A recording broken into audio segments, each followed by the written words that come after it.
Takka Jataka? The Bodhisattva was once an ascetic who lived in bliss on the banks of the Ganges River. One of the royal treasurer's daughters was a terrible person who beat and berated her servants and slaves. One afternoon while she was at the river, a great storm arose, and her servants pushed her into the river to die. She was swept downstream in the swollen waters until, deep into the night, the Bodhisattva heard her cries and pulled her out. He took care of her for a few days as she recovered. During this time, she successfully seduced him, causing him to lose his insight. The couple moved to a remote village and made a living selling dates and telling fortunes, so he became known as the date sage. One day a gang of thieves from the mountains raided the village and not only took away all the valuables, but their chief also kidnapped the treasurer's daughter. The Bodhisattva continued his life in the village, hoping his wife would return someday.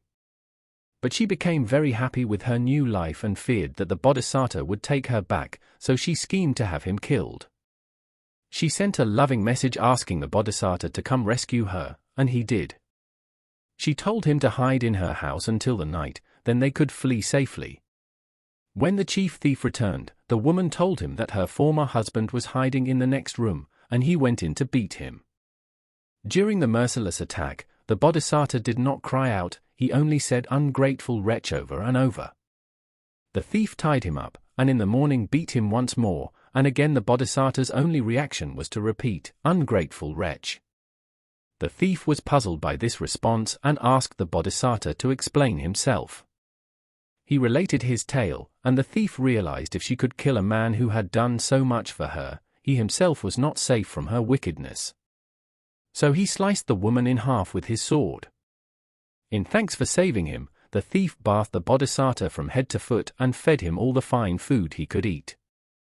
Eventually, the Bodhisattva returned to a holy life in the forest, and the thief went with him.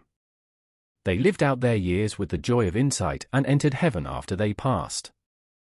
In the lifetime of the Buddha, one of the Buddha's disciples could not overcome the attachment of being attracted to women, and the Buddha told him this story to remind him that women were ungrateful, unreliable, dishonest, wrathful, and quarrelsome, and that religion was the only path to happiness.